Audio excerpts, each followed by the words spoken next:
Vandag is die laaste dag in ons reeks oor wapenrusting. Die wapenrusting wat ons help in ons stryd teen die duiwel. En ons behoort eintlik so veilig te voel na hierdie afgelope klompie weke wat ons daaroor gepraat het. Om te weet hoeveel wapens is daar eintlik tot ons beskikking om onsself te beskerm en soms aan te val as dit nodig is teen hierdie listige aanvalle van die vyand. En ons weet sy aanvalle is hoofsaaklik op ons gedagtes, né? Ons het in detail gekyk na die wapenrusting in Efesiërs 6 wat Paulus beskryf en daai laaste stukkie in die brief en in daai hoofstuk wat gaan oor gebed wat ons baie keer mis, wat ook deel van die wapenrusting is. En toe het ons gekyk na hoe kragtig die wapen is van gebed in die naam van Jesus. En laasweek het ons gekyk hoe kragtig dit is as ons in geloof spreek. Nooit negatief nie, altyd positief, in geloof en in hoop spreek. Vandag wil ek saam met julle 'n bietjie kyk na lofprysing en aanbidding. Die wapen lofprysing en aanbidding. Ons saam met julle kyk na hierdie laaste wapen wat eintlik so subtiel vervat word in al die ander wapens waarna ons al gekyk het. Baie subtiel. En as die Here jou al ooit gevra het om iets te doen en jy het gesukkel en jy het so 'n bietjie teruggedeins en jy het 'n bietjie getwyfel en nie, dan glo ek hierdie boodskap van vanoggend sal ons help en ons aandag vestig op wat nodig is as ons begin terugdeins. Ons gaan almal sien dat omdat die Here ons sukkel nie so en ons deins nie terug in ons lewens vir goed wat ons glo die Here wil hê ons moet doen, omdat die Here nie by sy beloftes gehou het nie, is omdat ons aandag nie altyd fokus op die Here Jesus nie. Ons kyk na die lewe van Josafat vanoggend, die seun en opvolger van koning Asa, die koning van Juda. Josafat se naam beteken Yahweh establishes justice. Yahweh vestig geregtigheid. Of ek het dit sommer hier vertaal, die Here het regsuitspraak gemaak. En die Hebreëse name wat baie keer 'n persoon se koers in die lewe bepaal het, en Josafat se bestemming, sien ons, as ons na sy naam kyk, was om 'n instrument te wees, wat geregtigheid in God se koninkryk vestig. In die koninkryk van Juda. Nou, Josafat het Juda beskerm in die noorde, en teen die berugte leier koning Agab.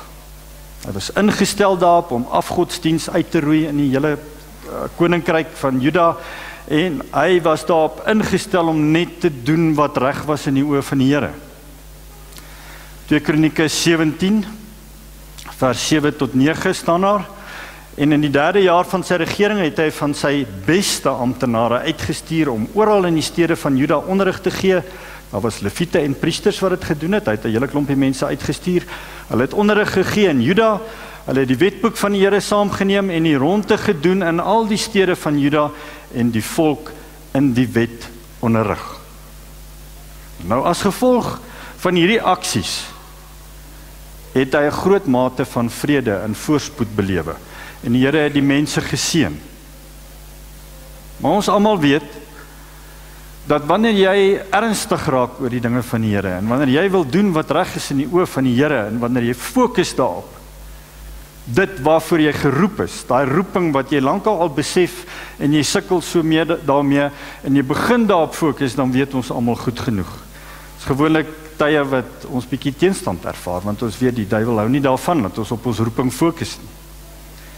Hy hou daarvan om 'n situasie wat net eenvoudig geloof en gehoorsaamheid vereis, kompleks te maak, ingewikkeld te maak, verwarrend te maak en ons van die spoor af te kry. Ons gaan nou sien hoe dat die duiwel Josafat se taak om Juda te hervorm, te verander, hoe hy dit gekompliseer het, hoe hy dit vir hom moeilik gemaak het.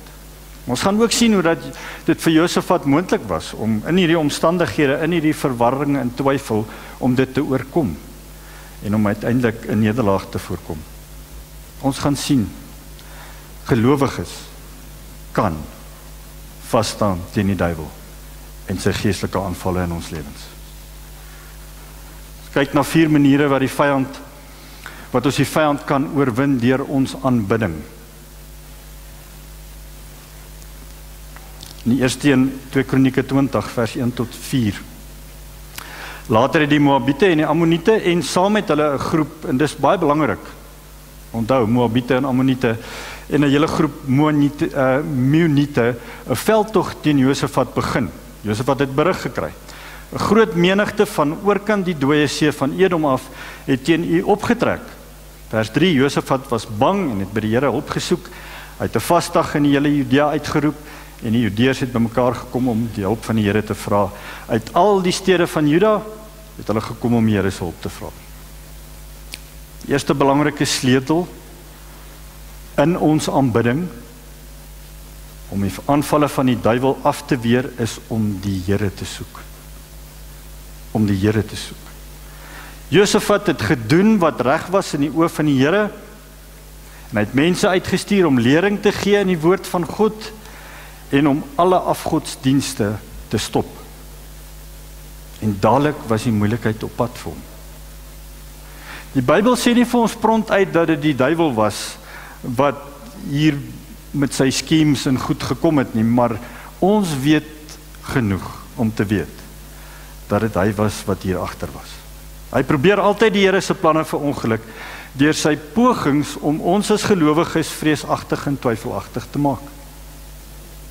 Die mense wat opgedaag het, en dis die interessante, om Josafat aan te val, was van Moab en van Ammon en 'n paar ander plekke.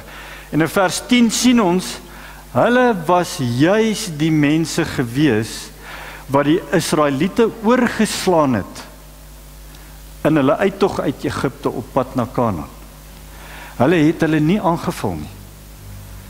Hulle het hulle gelos, met rus gelaat. Daar staan in vers 10, nou het die mense van Ammon en Moab en die Seir geberge gekom, u het Israel met sy trek uit Egipte nie toegelaat om in hulle gebied te kom nie. Die Israeliete het daardie mense vermy en hulle nie uitgeroei nie. En nou word Juda deur hulle bedreig. Deur dieselfde nasies wat deur hulle oorgesien en gespaar is op weg van Egipte na Kanaan. Die mense wat nou hier teen Josafat opgestaan het, kon eintlik beskou geword het as hulle bondgenote. Die duiwel hou daarvan om ons bondgenote en ons vriende, ons vyande te maak. Hy het Jesus se vriend Judas gebruik om hom te verraai. En wanneer 'n vriend skielik teen jou draai, dan maak dit seer en ons is geneig om baie keer irrasioneel te begin dink hieroor. En ons kan selfs die Here begin blameer vir die seer wat ons ervaar.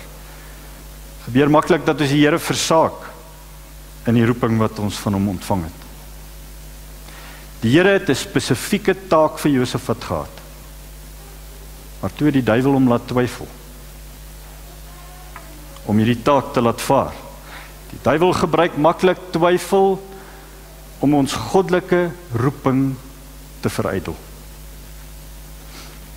Joyce Meyer het by geleentheid hierdie gesê: God places dreams and visions in the hearts of people that begin as little seeds, just as a woman has a seed planted in a womb when she becomes pregnant. So we become pregnant, so to speak, with the things God speaks and promises. During the pregnancy, Satan works hard to try and get us aboard our dreams. One of the tools he uses is doubt. Another is unbelief. Die duiwel gebruik twyfel en ongeloof om ons te stop in dit wat ons weet ons moet doen. Dit waarvoor ons geroep is.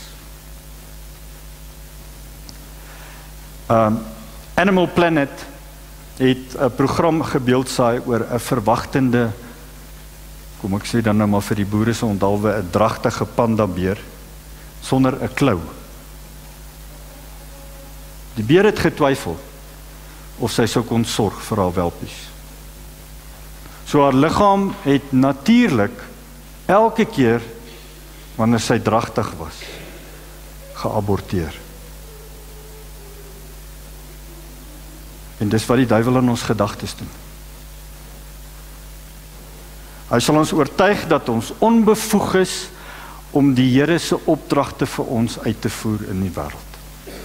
Hy sal ons laat twyfel totdat ons opgee en ons roeping laat vaar. Sien in vers 3 dat die duiwel het reg gekry het om Josafat bang te maak. En wanneer 'n gelowige bang raak, dan begin ons dit mos beredeneer en staat maak op ons eie verstaan van daai situasie in plaas van op God se wysheid. En dis waar die probleme begin. Ons kan dit reg kry om onsself uit te redeneer uit die wil van God vir ons lewens. Josafat was bang, maar anders as baie gelowiges het hy kop gehou en hy het die Here vertrou in plaas van homself. Ons sien in vers 4 hoe hy die Here vra vir hulp en 'n voorbeeld stel vir al die Judeërs om te volg en ook vir ons vandag. Die tweede sleutel tot oorwinning oor die aanvalle van die duiwel in ons aanbidding vind ons in vers 12.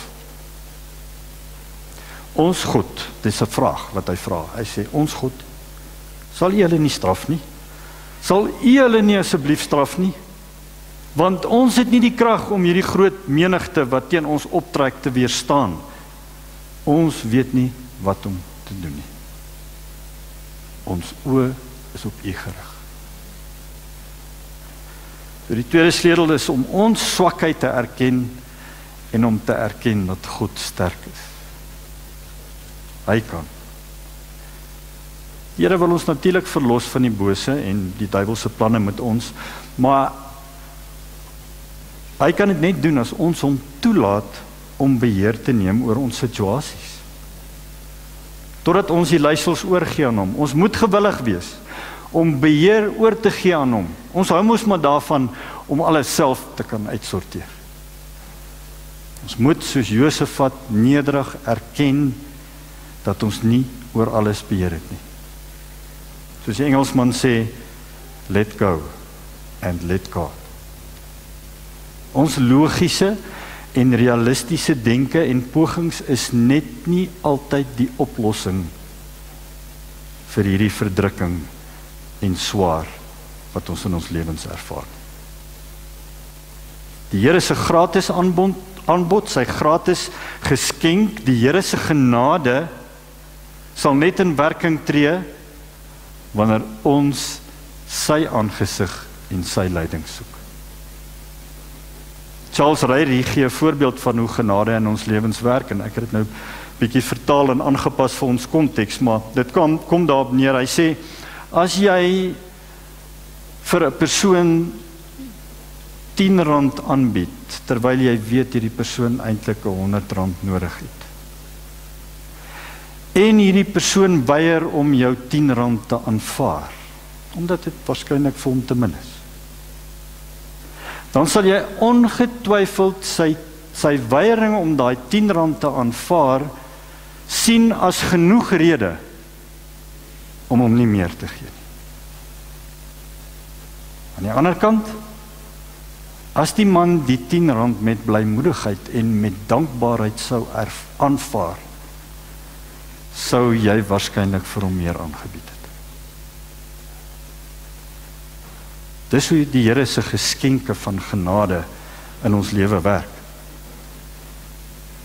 Die Here sal ons waarskynlik nie help as ons weier om hom te raadpleeg en ons eie ding doen nie. Want ons sê eintlik vir hom, ons wil nie sy hulp hê nie. Ek sal dit self uitsort, Here.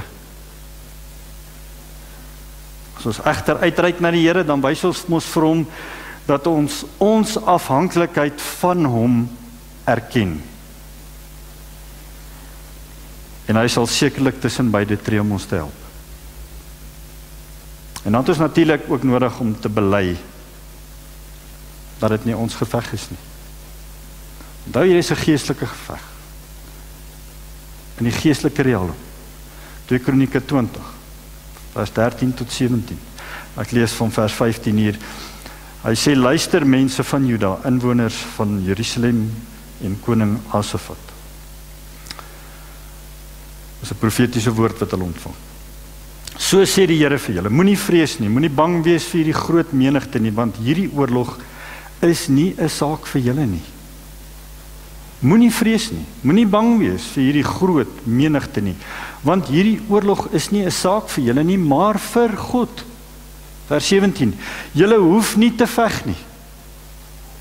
Neem net posisie in en staan en kyk na die oorwinning van die Here vir julle. Moenie vrees nie, Juda en Jerusalem, moenie bang wees nie. Trek hulle môreoggend tegemoet. Die Here sal by julle wees. As ons doen wat reg is in die oë van die Here, moet ons erken dat die geestelike oorlog God se oorlog is. Die gees van die Here het Jagasiel vir Josafat en die inwoners van Jerusalem gesê, moenie vrees nie. Moenie bang wees vir hierdie groot menigte nie, want hierdie oorlog is nie 'n saak vir julle nie, maar vir God. Julle hoef nie te veg nie. So hoekom is dit belangrik dat ons net terugstaan somtyds en die Here toelaat om namens ons hierdie geveg te veg, want ons geveg is nie 'n geveg teen vlees en bloed nie. Onthou julle Efesiërs 6? Dis nie 'n geveg teen vlees en bloed nie. Dit mag baie keer vir ons lyk na 'n fisiese geveg in hierdie fisiese wêreld waarin ons lewe, maar ons moet onthou dat ons, dit wat ons kan sien met ons fisiese oë is eintlik maar net 'n illusie. Baie van die uitdagings en sleg in ons lewe gebeur as gevolg van aksies en optrede van mense. En hoewel dit voorkom asof hierdie geveg teen mense is, sê die Bybel vir ons baie duidelik en eenvoudig, dit is nie 'n geveg teen vlees en bloed nie. Daar's 'n geestelike krag, daar's geestelike kragte aan die werk agter al hierdie verkeerde keuses wat mense maak. Paulus het gesê in 2 Korintiërs 10 vers 3 het hy gesê, natuurlik leef ons in 'n menslike liggaam, maar ons voer nie die stryd met menslike wapens nie. Ons gevegte en ons worstelinge is in die geestelike riem rondom ons.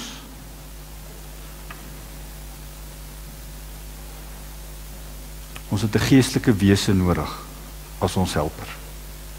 En die enigste een wat dit kan doen is Jesus. En as ons dit weet en ons volg hom, is ons aan die regte kant van die geveg, want Jesus is die Here. Dan is daar 'n laaste sleutel. Wanneer dit by ons aanbidding kom, 2 Kronieke 20 vers 18 tot 22, ek lees weer net een of twee van die verse, maar toe kniel Josafat en al die mense van Juda en Jerusalem het voor die Here gebuig en hom eer betoon, daarna die Lewiete van die Kehat en die Korah groepe opgestaan en die Here, die God van Israel, uit volle bors geprys. Josafat het met die volk oorleg gepleeg, vers 21, en toe sangers laat plek inneem voor die gewapende manne. Hulle het vooruit geloop en hulle gewyde klere en die Here geloof met die woorde, loof die Here, aan sy liefde is daar geen einde nie. Vierde sleutel tot oorwinning oor geestelike aanvalle is om net in aanbidding voor die Here te buig. Het jy al gehoor van 'n militêre strategie in 'n fisiese oorlog waar lof en aanbiddingsspanne vooruitgestuur word as die eerste verdedigingsliedie? Ek kan my nie indink dat as ek die bevelvoerder in 'n oorlog was, dat ek dit sou doen nie, maar dis presies wat Josafat gedoen het. Ons sien die oomblik toe die sangers met lofprysing en gebed begin, het die Here die oorwinning oor die vyand bewerkstellig. Daar staan in vers 22. Juis toe die sangers met lofprysing en gebed begin het die Here onverwagte aanvalle bewerk op die Ammoniete, die Moabiete en die mense van die Seirberge, wat teen Juda opgetrek het, en hulle het die een neerlaag na die ander gelei. Voor die sangers uitgestuur is, voordat hulle die voorste linies betree het, het Josafat eers saam met al die mense in Juda en Jerusalem voor die Here neergebuig en hulle het hom geëer. Wanneer ons die Here aanbid en sy lof besing, dan ken ons 'n ereposisie toe aan hom. Dis wat die woord aanbidding beteken. Die Here word so belangrik in ons lewe dat al die ander goed vaag word. Wegkwyn. En hy die enigste fokus in ons hartsbegeertes word. En wanneer die Here ons enigste fokus raak, sal ons dit regkry om die duiwel te ignoreer en op Jesus te fokus. Daar's niks wat meer frustrerend is vir iemand as om geïgnoreer te word nie. Die beste wapen van verdediging teen die duiwel, vir al die pyn en die hartseer wat ons soms in ons lewe ervaar, is om hom te ignoreer en om die Here te aanbid. Die duiwel kan ons net hartseer berokken, skade berokken, as ons na sy leuns luister en as ons op hom fokus. Wie is die sterkste ou hier? Jy het vir my vanoggend definitief na die sterkste gelyk. Kom net gou nie. Maar ek wil nou net een van die groot manne moet agter hom kom staan. Want hy gaan hierdie fight verloor. Een van die groot, Jantjie kom staan sommer gou hier agter hom. Nee. Hierdie is nie, ek gaan nou sommer hierdie gebruik, want ek dink nou hier aan en ek het nou nie 'n tou hierso nie, maar ek koop nie my broek vel af. Dis soos om tou te trek met die duiwel, en ek's nou jammer, jy's nou hierdie keer die duiwel. Maar, tou trek. As jy tou trek met hom, gaan jy die geveg verloor. Want, hy's 'n sterk man, nie, die woord sê so. As jy ophou tou trek, gaan hy val. En dis wat ons moet doen, dankie julle. Draai weg. Ignoreer hom. Ignoreer die vyand, fokus op die Here. Want as jy gaan tou trek met hom, gaan jy verloor. As jy gaan konsentreer op al sy leuns en op al die swaar die heeltyd in jou lewe en die heeltyd kyk na dit wat sleg is en dit wat sleg is bedink en wonder hoe jy uit hierdie moeilikheid uit gaan kom, gaan dit sleg bly. Los daai tou en fokus op God. Fokus op hom. Die oorheersende waarheid in hierdie hele gedeelte waarna ons gekyk het vanoggend is om onsself te onderwerp aan die wil van God. En wat hy vir ons wil hê in die lewe en wat hy deur ons wil doen in die lewe en wat ons roeping is. So duidelik in Jeremia 29:11, né, dat die Here net vir ons voorspoed bedoel. Hy wil nie vir ons iets slegs bedoel nie. Hy wil ons nie skade berokken nie. Hy wil ons 'n toekoms gee, hy wil vir ons hoop gee. Dis baie duidelik. Maar ons moet weet, alleen en op ons eie het ons net nie die nodige vaardighede en nodige vermoëns om hierdie geveg in die geestelike te veg nie. Nie die vermoëns om al die storms in ons lewe te trotseer op ons eie nie. Die Here is ons meester stuurman. En hy ken die veiligste roetes. En hy bepaal ons koers. En ons het nodig om te leer om geheel en al op hom te vertrou vir alles in ons lewe. As ons leeg voel en verlore voel en nie weet watter kant toe nou nie, is dit nodig dat ons uitkyk vir die helder môrester. Jesus Christus. As ons op hom fokus en hom aanbid, sal hy die lamp vir ons voete wees en die lig vir ons pad. Hy sal ons veilig hou in al ons geestelike gevegte. Wanneer ons Jesus getrou en volhardend aanbid en fokus op hom en hom alleen vertrou, dan sal hy ons helper wees en ons beskermer. Elkeen van ons weet wat die vraag is wat ons onsself vanoggend moet afvra. Hoe lyk aanbidding in my lewe van dag tot dag? En hoe beïnvloed dit die situasie waarin ek tans verkeer?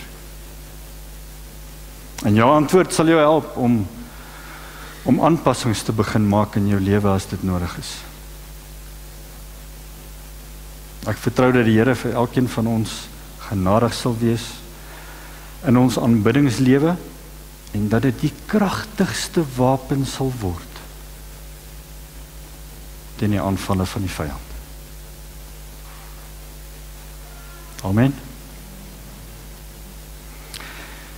Here, dankie dat ons so veilig voel vanoggend. Ek dink ek het myself in 'n posisie van veiligheid ingepraat vanoggend. Ek voel sommer net so oorweldig, Here, deur die grootheid en die goedheid en die feit dat U net altyd by ons is en dat ons in elk geval nie goeders kan uitsort nie.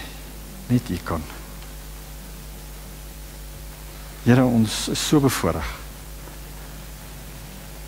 En ons is so dankbaar om U te kan ken. Here, en as ons vanoggend agtergekom het dat ons aanbiddingslewe nie in plek is nie, dat ons so min van, dat U so min van ons het, terwyl ons altyd so baie van U het, bid ek, Here, dat U vir ons sal krag gee om na U te kan soek, selfs in tye van swaar kry, selfs in tye van gemoedelike insinkings, dat ons dit sal regkry om U te soek in alles, Here, net by U voete te gaan sit en net te kan sê, Here, ek kan nie meer nie, ek weet nie hoe nie, en te erken ons kan nie, en ons weet nie. Here, want ons weet daai gedagtes wat voortdurend by ons opkom, is nie gedagtes van U nie, is gedagtes van die duiwel. Maar ons staan in oorwinning, in die naam van Jesus. Dankie, Here.